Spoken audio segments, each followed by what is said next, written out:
جرايلاسون نيجيريا ملاح بيسب نيدينا نيجزن مريم مفكرتي ناكلهم قصان جزيرة ملاح صلوا نردين تفصلوا قرآن زوجيافير كما لهم كما كان يهم أمين جزيرة ملاحنا زخابرن سمسكن يكون قال ما جزيرة ملاح بسلام نابزي كنيات نيسوم هنامات بسلام قعب صحنا الرين بار زي لو معالتي قدامي إلت ناي سوم الحمامات لتسوني مالتيو أبي تقسيان استفلالي سيامي استفلالي دما أصعوع اللغو نسدو ما أبتعلتتي أتمم باباتهم أتم صلرون هادما نتوم أبزع معالتزي زنلو سياميتاتن مستطحي زنبوبون باباتن فريدنا زيارة نفسنا كنمرمرلو ناب زيارة أملاك نقربلو مقدنا نعنعلو تواهيلي ماني ስለዚህ ሕፅራ ብዝበለ እዛ ለተሰኒ ዚኣ እንታይ ስያመ ኣለዋ እቲ ስያመ ኸ ስለንታይ ተዋሂብዋ ከም ፍቓድ እግዚኣብሔር ኣምላክ ንሪኢና ገላፂ ምስጢር ወሃቢ ጥበብ ዝኾነ እግዚኣብሔር ኣምላኽና ሰማያውን መንፈሳዊ ምስጢር ይዓድለና እዚኣ ሶኒ እዚኣ እቲ መጀመርያ ስያሜኣ ኣንጾሆተ ቤተ መቅደስ ተባሂላ ትፅዋዕ ስለምንታይ እያ ከምኡ ተባሂላ ትፅዋዕ እንተኢልና ድማ ጎይታናን ኣምላኽናን መድሓኒት ክርስቶስ በዛ መዓልቲ እዚኣ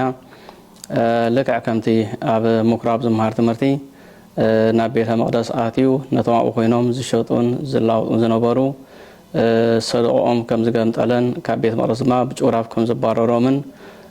ነዚ ጠቅስ ንባብ ዝንበበላ መዓልቲ ስለ ዝኾነት ኣንጽሖተ ቤተ መቅደስ ተባሂላ ይፅዋዕ እዚ ድማ ንቤተ መቅደስ ዘንጽሃሉ ንቤተ መቅደስ ድማ ዘጽረየሉ መዓልቲ ማለት እዩ ስለምንታይ እዩ ዝኾን እንተኢልና ምክንያቱ እቲ ቤተ መቅደስ ናይ ጸሎት ናይ መስዋዕቲ ናይ ኣምልኾ ቤት ክኸውን እንዳተገበኦ ከሎ ኣብቲ ግዜ እቲ ዝነበሩ መምሃራን ሕግን ፈሪሳውያን ግና ዝተዓመፀን ዝተሰረቐን ዝተዘምተን ዝተዘረፈን ንብረት ኣምፂኦም ኣብኡ ዝሸጥሉን ዝላውጥሉን መዓልቲ ስለ ዝኾነ ስለዚ ቤተ ክርስቲያን ድማ እቲ ቤተ ጸሎትን ቤት መስዋዕትን ቤት ምስጋናን ቤት ኣምልኾትን ምዃን ተሪፍዋ بعد ጎሓላሉት ጌሮማ ስለ ዝነበሩ ነዚ ድማ ጎይታ ጂኦግራፍ ኣምፂኡ ከም ሰጎጎምን ሰደቆም ከም ዝገምጠሎን ድማ ዝንገረላ መዓልቲ እያ ማለት እዩ እዚ እቲ ሓደ ትርጉም ኮን ከሎ እቲ ዋና ትርጉሙ ግን እንታይ እዩ ልክዕ ከምቲ እታ ቤተ መቅደስ ናይ ምስጋናን ናይ ኣምልኾን ቤት ከም ዝግባእ እታ ቤተ መቅደስ ሰምነና ድማ ዋና ነገሩ ኣብዚ ሶምዚ እናሓስቦ ሓሳብ እንታይ እዩ ጎይታ ነቲ ኣብ ልዕሊና ነግሲ ዝነበረ መልኣት ሓጢኣት ንኡ ከኣልየልና ድሕነት ክህበና ካብ ማእሰርቲ ሓጢኣት ድማ ክፈትሓና ኢሉ ዝመፀ ስለ ዝኾነ ስለዚ ነታ ብዓመፅ ብኽትሪ ብስስዕተ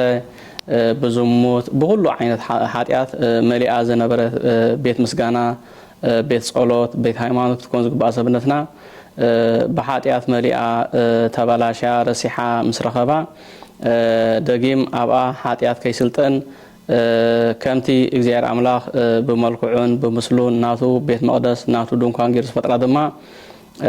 ከም ዘፅረያ ዝነግረና ዕለት እዩ ማለት እዩ ስለዚ ነዚ ዕለት ክንሓስብ ከለና ወይ ድማ ነዚ ስያመ ክንሓስብ ከለና ንሕና ክንሓስቦ ዝግባአና እንታይ እዩ ከምቲ ቅዱስ ሐዋርያ ጳውሎስ ቤት መቅደስ ኣምላኽ ምዃንኩምን መንፈስ ኣምላኽ ድማ ኣብኹም ሓዲርኩም ዘሎ ኣይትፈልጡን ኢኹም ዝበለና ንሕና ድማ ናይ እግዚኣብሔር ኣምላኽ ቤት መቅደስ ምዃንና ተረዲእናን ተገንዚብናን ነቲ እግዚኣብሔር ኣምላኽ ዝሃበና ፀጋ ድማ መሰረት ምግባር ኩሉ ግዜ ካብ ህይወትና ካብ ነፍስና ምስጋናን ኣምልኾትን ከይተፈልየ ክንነብር ከም ዝግባአና ዝነግረና ቃል ማለት እዩ እቲ ካልኣይ ስያም ናይዛ መዓልቲ እዚኣ እቲ ረግመተ ዕፀ በለስ እዩ ማለት እዩ እዚ ድማ ጎይታ ካብ ኢየሩሳሌም ሆሳዕና ናብ ኢየሩሳሌም ሓዲሩ ድሕሪኡ ናብ ቢታንያ ናብ ኢየሩሳሌም ኣትዩ ድሓር ናብ ቢታንያ ከም ዝሓደሮሞኒ ንጉሆ ኣንጊዮ ክኸይድ ከሎ ድማ ኣብ መንገዲ ከም ጠሜሞ ብማዕዶ ድማ ኦም በለስ ከም ዝረኣየ እዩ ዝነግረና ስለዚ ናብ ኣብኣ ተበለ ግን እንትርፎ ቆፅሊ ካልእ ፍረ ከም ዘይረኸበላ ይነግረና ማለት እዩ እዚ በዚ ድማ ጎይታ ድሕሪ ደጊም ካባኺ ፍረ ኣይረኸብ ኢሉ ከም ዝረገማሞ ብኡብኡ ድማ ከም ዝነቐፀት እዩ እቲ ወንጌል ዝነግረና ማለት እዩ ስለዚ እቲ ወንጌል ብሓፈሻ ኣብቲ ማርቆስ ወንጌል ምዕራፍ 11 ካብ 11 ክሳብ 14 ኣለና እዚ ኦም በለስ ተባሂሉ ዘሎ ብመጀመርያ ግዜ ቤተ እስራኤል ማለት እዩ እሳቶም እግዚአብሔር አምላክ እቲ ቆጽል ተባሂል ዘሎ ሕጊ ስርዓት ተሰራዓሎም ከም ዝኾኑ እቲ ናይ አብርሃም ተስፋ ዘነበሮም ከም ዝኾኑ ነገር ግን ካብ ልምላሜ ሓሊፎም ካብ ሃይማኖት ሓሊፎም ማለት እዩ ምግባር ስለ ዘይነበሮም በዚ ድማ ጎይታ ከም ተሳቶም ኩሉ ግዜ ዝብሎ ንሕና ደቂ አብርሃም ኢና ዝብሎ ነገር ግን ግብሪ ናይ አብርሃም ምግባር ናይ አብርሃም እታ በሃይማኖት ብግብሪ ትሰርሕ ናይ አብርሃም እምነት ኣብኦም ስለዚ ተረኽበት በዚ ድማ ጎይታ ከም ዝንቆፎምን ከም ዝገሰጾምን ዝነግረና መዓልቲ ማለት እዩ። እታ ካልኣይቲ ኦም በለስ ተባሂላ ዘላ ኦሪት እያ ማለት እዩ። ኦሪት ድማ ምንም ኮነ እግዚአብሔር አምላክ ሰርዓ ሕጊ ተኾነት ነገር ግን ንወዲ ሰብ ናብ ፍጹም ድሕነት ናብ ፍጹም ድማ ካብ ናይ ሓጢያት ባርነት ሓራ ከተውፅኦ ዘይመኽኣላ እዩ ማለት እዩ። ስለዚ በዚ ድማ ኦም በለስ ተባሂላ ዘላ እታ ኦም በለስ ልምላሜ እምበር ፍረ ከም ዘይተረኸባ ኦሪት እውን ፍጽምቲ ሕጊ ኮይና ወይ ድማ ናብ ፍጹም ድሕነት እተውህብ ሕጊ ክትከውን ዘይመኽኣላ ዝነግረና እዩ ማለት እዩ። ነገር ግን ኣብዚ ክንጥንቀቐሉ ዘለና እንታይ እዩ እዚ ማለት ግን ኦሪት ተሳዒሩ ማለት ኣይኮነን ከምቲ ኣቦታትና ኣብዚ ክሰግድ ከለና ቀጻሊ እውን ዝንብራን ዘለዉ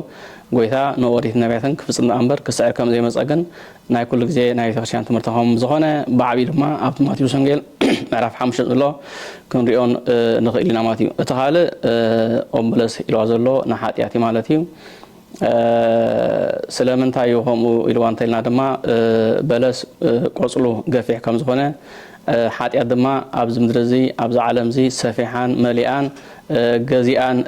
ትነብር ናይ ምህላዋ ምሳሌ ዝነግር ማለት እዩ። በታ ካልእ ከዓኒ በለስ ከምቲ ኩላና ንበልዖ እንፈልጦ ክትበልዖ ከለኻ ምቁር እዩ ድሓር ግን ከዓ መሪር ማለት እዩ። ሓጢያት ድማ ክሰርሖ ክትፍፅሞ ከለኻ ሓጎስ ደስታ ዝህበካ ዘሎ ይስማዓካ ድሓር ግን ንስጋ ናብ መቃብር ነፍሲ ድማ ናብ ሲኦል ዘውርድ መሪር ፍረ ከም ዝፈርኻ ዝነግረና ቃል እዩ ማለት እዩ። እቲ ካልእ ኦም በለስ ተባሂሉ ዘለዎም ብሓፈሻ እውን ወዲ ሰብ እዩ ማለት እዩ። ስለምንታይ እዩ ከምኡ ኮይኑ እንተኢልና ድማ እግዚኣብሔር ኣምላኽ ብመልክዑን ብምስሉን ፈጢርና ፀጉኡ ሂብና ስርዓት ሰሪዕልና ዝምህሩ ነቢያት ዝግስፁ ድማ መሳፍንቲ ሂብና ከበቅዕ ነገር ግን ነቲ ሕጊ እግዚኣብሔር ኣምላኽ ጥሒስና ንሕና ድማ ኣብ ኣርዑት ናይ ሓጢኣት ተቆሪና ንነብር ከም ዝነበርና ዝነግር ምሳሌ እዩ ከዓ እዚ ማለት እዩ። ስለዚ ከምኡ ስለ ዝኾነ እውን ጎይታ ኣብቲ ዕለተ ዓርብ ዝነገረና ፀማእኩ ዝበሎ እንታይ እዩ ካባና ካብ ደቂ ሰባት እግዚኣብሔር ኣምላኽ ምግባር ሃይማኖት ፍቕሪ ዓቕሊ ትዕግስቲ ከም ዝፀምአ ከም ዝሰኣነ ዝነግረና እሞኒ። ስለዚ በቲ ሓደ ድማ እቲ እዛ ርግመተ በለስ ተባሂላ ትፅዋዕ ዘላ ድማ እቲ በለስ ተባሂሉ ዘሎ በቲ ሓደ ወገን በቶም ደቂ አብርሃም ዝኾኑ ግን ከዓ ግብሪ አብርሃም ዘይገብሩ እስራኤላውያን በቲ ሓደ ከዓኒ ኦም በለስ ሰፊሕ ቆፅሊ ከም ዘለዋ ሓጢያት ድማ ናብ ዓለም መሊኣን ሰፊሓን ከም ዝነበረ እሞኒ ድሕሪ ደጊም ብኣኺ ዝግዛእ ብኣኺ ድማ ኣብ ናትኪ ኣርዑት ዝኣቱ እስኺ ትገዝኦ እስኺ ትነግስዮ ነፍሲ ኣይሃሉ ኢሉ በዚ ንኩላትና ሓራ ነፃን ከም ዘውፃና በለስ ክትበልዖ ከለኻ መጀመርያ ጥዑም ድሓር ከዓኒ ዝሽንክር መሪር ከም ዝኾነ ሓጢያት ድማ ክንሰርሖ ከለና እኳ ጥዑም ንገብር ዘለና ንሕጎስ ዘለና ንድሰት ዘለና እንተመስለና ግን ከዓኒ መሪር ፍረ ዘፍሪ ናብ ሲኦል ድማ ዘደርቢ ከም ዝኾኑ በዚ ክንርድኦን ክንግንዘብ ንግባአና እሞ ብዓብዪ ድማ ጎይታ ናብዚ መፅኣሉ ካባና ካብ ደቂ ሰባት ምግባር ሃይማኖት ዝሰኣናሉ ናትና ምግባር ሃይማኖት ድማ ዝፀማኣሉ ግዜ ምዃኑ ፈሊጥና ድማ ንሕና ኩሉ ግዜ ካብዚ ነገር እዚ ክንርሕቕ ምግባርን ሃይማኖትን ክህልወና ከምተን 15 ለባን ዘናግል ድማ ንግብሪ ምስ ሃይማኖት ንሃይማኖት ድማ ምስ ግብሪ ኣጣሚርና ክንርከብ ከም ዝግባአና ኣብዚ መዓልቲ እዚ ብሓፈሻ ዝንገረሉ መዓልቲ ማለት እዩ። ኣብቲ ቀዳማይ ናይቲ ኣንጽሖተ ቤተ መቅደስ ኣብ ሉቃስ 19:46 ዝያዳ ወንጌል ብሰፊሑ ነቦ ንኽእል ኢና። እቲ ናይ ርግመተ በለስ ድማ ብዓብዩ ኣብቲ 11 ማርቆስ ካብ 11 ክሳብ 14 ኣለና። እቲ ቤተ ነታ ኦም በለስ ዝረገሙ ድማ እቲ እዋን እውን ወጋሕታ ምዃኑ እውን እንታይ ዝነግረና ንወጋሕታ ኩሉ ግዜ ቅድሚኡ ዝነበረ ፀልማት ድሕሪኡ ድማ ንወጋሕታ ተኸትል መፅካ ብርሃን ከም ዝኾነ ስለዚ እቲ ዝሓለፈ ናይ ፀልማት ዘመን እቲ ናይ 5500 ፀልማት ዘመን ንሱ ከም ዝተወድአ ንሱ ከም ዝሓለፈ ደጊም ነፍሳ ድማ ካብ መግዛእቲ ናብ ነፅነት ዝወፅኣሉ ብርሃን ዝሪኣሉ ብርሃን ዝረኽባሉ ግዜ ድማ ከም ዝበፅሐን ከም ዝኣኸለን ክነግረና ስለ ዝደለዩ ድማ እቲ መርጋም ናይታ በለስ በቲ ንግሆ ወይ ድማ ብወጋሕታ ግዜ ገይርዎሞኒ እግዚአብሔር አምላክ በብርሃኑ ክንመላለስ ጽድቂ ምስ ሃይማኖትን ግብርን ሃይማኖትን አጽናዕን ደማኸረከብ እግዚአብሔር አምላክና በጸጉኡ ይሐግዘና ብርሃነ ነዝሶም ሕማማት ሰላም ፍጽማ ናብ ብርሃን ትንሣኤው ሰላም ጸሐና ስብሐት ለእግዚአብሔር ወለወላዲቱ ድንግል ወለመስቀሉ ክቡር ይሰባህ ወይተአኮት ስሙ ለእግዚአብሔር አምላክነ ወትረ በኩሉ ጊዜ ወኩሉ ሰዓት አሜን።